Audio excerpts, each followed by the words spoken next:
Hey everyone, this is Nathan, back in Kurdistan. Just making a quick little video for our friends, just a little update. Sorry I'm in the car. Hopefully you don't get car sick, but wanted to make this little video for you guys to tell you about some of the exciting things that have been in the works for a little while.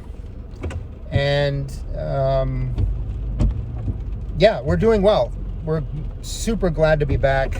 Man, it's so good getting back to our home, to our own bed, and to, you know, our friends, our local friends, and our team and everything. It's been really good.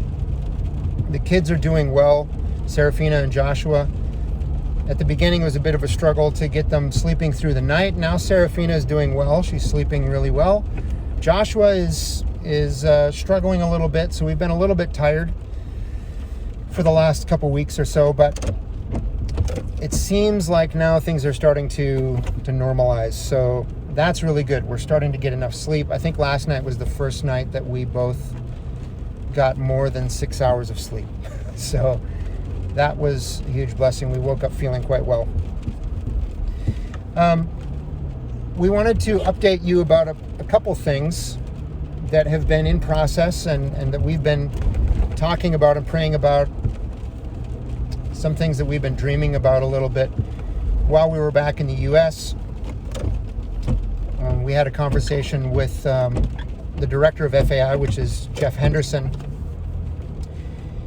And in the process of that conversation, he said, you know, we really need somebody to live closer to our Kurdish friends. We were like, yeah, that's something that we would actually really love.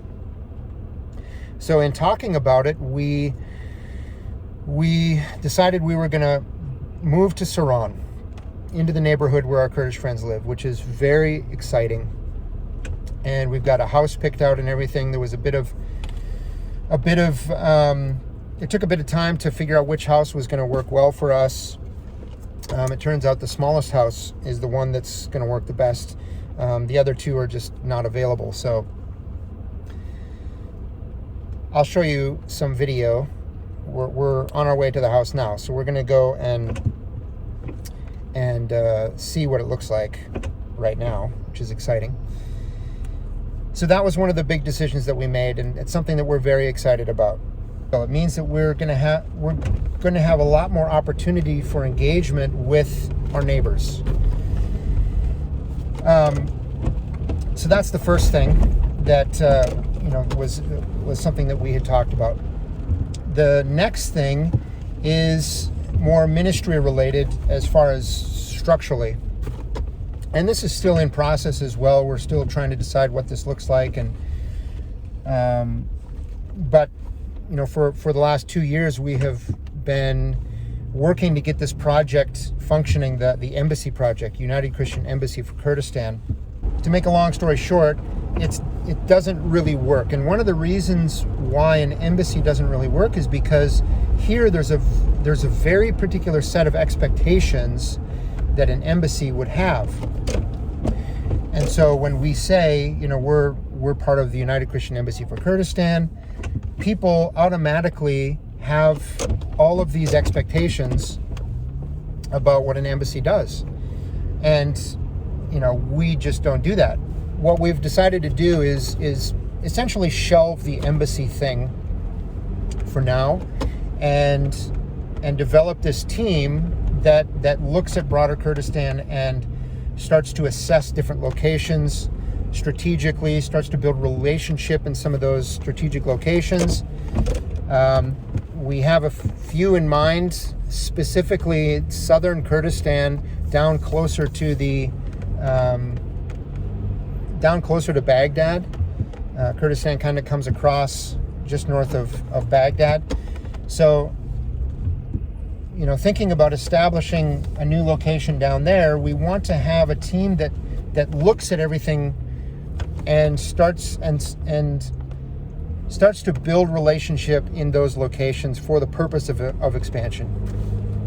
So we can start to put medical teams or whatever projects, you know, would work best in those locations. We can start to assess that. So this is all still kind of in flux. We're still working on what it looks like. But those are the two kind of big decisions that we had talked about, Nicole and I, while we were back in the US. So what I want to talk to you about in this video primarily, though, is the new house, because we're going to need some help in transitioning to that new house. And I'm going to show you, we'll jump out and I'll show you the house and the neighborhood and everything. We can look at the inside of the house. It's still in the works. There was some modifications that we decided we want to make, and you'll see that and see the reasons why. But yeah, so let's take a look at the house. We're almost there now. We'll take a look at it, and then I'll talk a little bit more about what we need. So here's the neighborhood that we're going to be moving into. Here's our friend Dr. Kareem's house. Our friend Tamar's house is right back there. And this is going to be our new house. When Serafina saw this house, she said, wow, that's a big house. In reality, it's a bit smaller than ours, quite a bit smaller than our current house. And obviously we don't have the same views that we had at our old house, living up in the mountains in a big yard and garden and everything. This has just a tiny garden right behind that wall, between the wall and the house. I'll show it to you in a second. So this is it. This is the house. We'll go inside and take a little bit of a tour.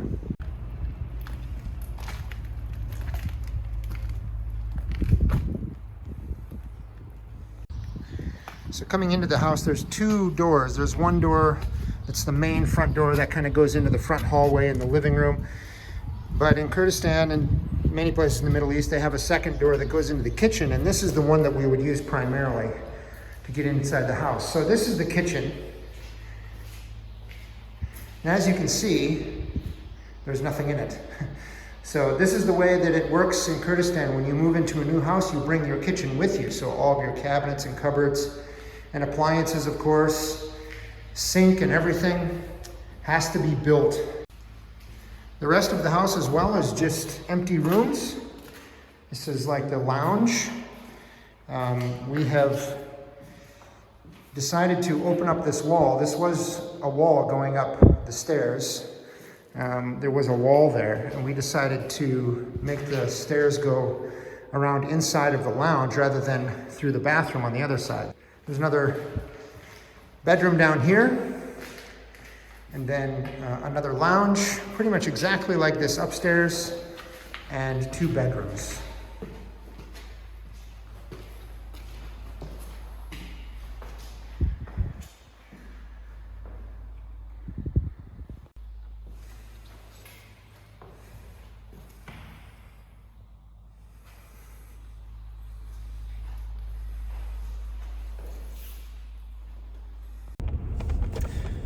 All right, so we're back in the car, headed back home now. So you can see that's the house. Basically, it's technically a 3-bedroom house with a living room, a kitchen, and 2 lounge areas. Some other things that we have to replace: the ceiling tiles are pretty bad. A lot of the lighting is burnt out. A lot of the switches and outlets need to be replaced. They're just not working. And I'm planning to do a lot of that stuff myself. So there's definitely some expenses that we're going to need in order to get some of that stuff functioning. But the biggest thing is the kitchen. So we don't own a kitchen, and we're going to need one. So thankfully we have one of our Kurdish friends builds those kitchens. So it's basically custom made. He comes in, measures it up, and then we go to his office. We did this yesterday, actually. We went to his office and picked out the colors that we wanted and picked out the type of, the door handles and all that kind of stuff, where we want the sink, what we want the countertop to be, and all that kind of stuff. We're excited to move there, and I think it's definitely smaller than our current house, but we're in the place we want to be. The amount that we're kind of expecting that we're going to have to spend for everything to get transitioned into this house is around, I would say 6,000 or 7,000 to just to get the home into the right, so it's good for us. So please be praying for us that we'd get those funds. We want to move in probably, within a month. We want to move there, but there's a lot of work at the house that needs to be done. Anyway, this video is way too long already. I'll go in and Nicole and the kids can greet you. Hey, Joshua. Hi. You gonna smile? Bzz. No? Okay. Hi. Hi. Hi, Serafina. Wow, what a big smile. Yeah. Say, Serafina, are you excited to move into our new house? Yeah. Yeah? And I bring the house. Yeah. I bring the toys. You're gonna bring your toys? You bring your toys to the house? Yeah. Okay, good. Your phone? Okay. So, how are you feeling about the move? I'm excited. I'm not excited about the actual process of moving, but I'm excited once we'll be there and with our Curtis friends. It'll be really good. Yep. Good. All right. Say bye, Joshua. You gonna show them how you can roll over? Hmm? What a cutie. All right. Bye. Bye. Say bye. Can you wave? Say bye. No. No, you don't like saying bye. Oh, you don't want to go bye-bye? Oh.